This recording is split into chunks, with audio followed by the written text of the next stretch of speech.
The Spanish phoneme N may seem so straightforward that it requires no explanation at all. There's only one way to pronounce N, right?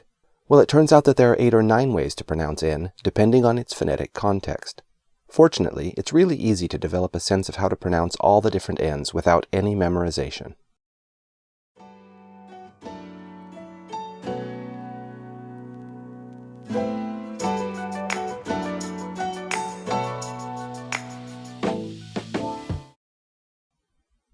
In my first version of this video, I made an embarrassing mistake, and I'd like to thank astute viewer Shortcut to Spanish who pointed it out so I could correct it. Alright, let's jump in and talk about the rules for pronouncing N in standard Spanish, and at the end of the video, I'll mention one dialectal variation I'm familiar with. When N appears before a vowel, or at the end of an utterance, it's pronounced just like you'd expect, with the tip of the tongue touching the alveolar ridge behind the front teeth. Observe the pronunciation of these example words. Rana, cine, nata, nido, también. Normal, right? Like I said, it's just like you'd expect. However, when N comes before a consonant, it's pronounced with the point of articulation of that consonant. This means that it's pronounced with the same parts of the mouth that the following consonant uses. So, for example, N may appear before a bilabial consonant, which in Spanish are B, V, P, and M. Bilabials are pronounced by bringing the lips together, so when N appears before a bilabial, it's also pronounced by bringing the lips together. Examples would be the words enviar and inmediato, which are pronounced enviar and inmediato. Notice that in phonetic transcription, this N is represented as M. That's because N, pronounced with the lips together, is M. Here are some more examples of N preceding a bilabial. Pause the video and study them carefully. Notice that these N's are all pronounced like M's. Let's look at some more cases. N may appear immediately preceding F, a consonant that's pronounced with the lower lip touching the incisal edge of the upper teeth. So according to the rule, N in this position must also be pronounced with the lower lip touching the upper front teeth. An example would be the word confiar, which is pronounced confiar. Observe that in phonetic transcription, the N is represented as an M with a little hook on the right side. This symbol represents a sound very much like M, only pronounced with the lower lip touching the upper front teeth, the same point of articulation as F. Here's some more examples of N before F. Pause the video and study them carefully. N may also appear before the velar consonants hard C or QU, the K phoneme, or the hard G. The velar consonants are all pronounced with the back of the tongue and the soft palate. When preceding these consonants, N is also pronounced with the back of the tongue and the soft palate.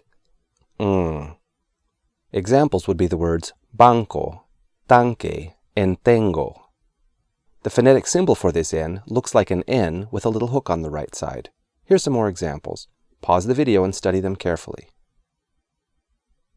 N may also appear before J or soft G.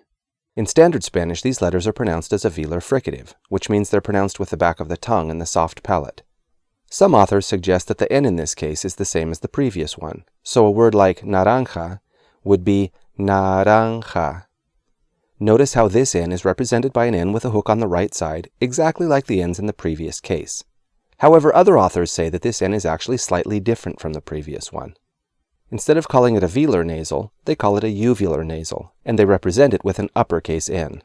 To be honest, I can't hear a difference between the two, and even if I could hear a difference, I doubt I could accurately and consistently pronounce that difference. So for the sake of simplicity, I'm going to represent this case the same way as the previous case, with the N with a hook on the right side. Whether you think of it as a uvular nasal or a velar nasal, the principle's the same. You pronounce it with the same point of articulation as the J or soft G, which is in the back of the throat. Here are a few more examples. Pause the video and study them carefully. N may also appear before Y and double L. Because the standard pronunciation of these sounds is a voiced palatal fricative, the N in this position is also pronounced as a palatal. The phonetic symbol for this N is an N with a little hook on the left side. There are very few words in the Spanish language with this combination of consonants, and even fewer that would be considered common. In fact, pretty much all of the common words in this category are derivations of these three words. As I mentioned, the N in this position is pronounced as a palatal, which means that the middle of the tongue touches the middle of the palate. I'm pretty sure this sound doesn't exist in Standard English, which may make it a little more difficult for native English speakers to learn to pronounce correctly. Interestingly, this palatal N is pronounced with exactly the same point of articulation as the Spanish ñ. In fact, I'm pretty certain that if these words were spelled with ñ instead of N, they'd be pronounced the same way. Here's how these three words are pronounced. Observe that the N is pronounced with the middle of the dorsum of the tongue touching the palate. Conyugal. Inyectar. Conllevar. For those people who speak European Spanish, there's also an N pronounced with the tongue between the teeth. This is when N precedes soft C or Z, which in European Spanish are pronounced as theta. An example would be the word once, which is pronounced once. The little cross under the N indicates that it's pronounced with the tongue between the teeth. Here are some more examples. The remaining two cases are so much like regular alveolar N that they're hardly worth mentioning, but for the sake of completeness, let's review them. When N precedes one of the dental consonants, T or D, it's pronounced with the tongue on the back of the front teeth. Examples would be words like antes and donde. Notice that this N is represented by an N with a little sideways bracket underneath it. In my opinion, there's no audible difference between this N and regular old N before a vowel, but the point of articulation is slightly different. Here's some more examples of this case. Pause the video and study them carefully. The final case we're going to discuss is like the previous one, so much like regular alveolar N that you probably won't be able to tell the difference. When N precedes CH, it's pronounced with the tongue touching the alveolar ridge. Unlike regular prevocalic N, however, it isn't the tip of the tongue touching the alveolar ridge, but a spot on the dorsum of the tongue a few millimeters back from the tip. An example would be the word concha. Notice that this N is represented as an N with a tiny superscript J next to it. Here are some other examples. Pause the video and study them carefully. Alright, these are all the various pronunciations of N. Some are pretty different from regular N, and some are so similar that there's barely any difference in articulation, and probably no difference in the sound they make. There are just a few more things I'd like to say about N, and we'll wrap this video up. These rules of pronunciation apply to normal, natural speech. Native speakers may pronounce these N's differently when speaking slowly and enunciating carefully. The principles we've discussed in this video apply across word boundaries, so if an N appears at the end of a word, and that word is in the middle of an utterance, the pronunciation of that N depends on the first sound of the following word. También me gusta. Con valor. Quieren cantar. Son fuertes. The fact that this principle applies across word boundaries makes it so that combinations that are rare within a word appear a lot more often, because now they can be created by joining two words.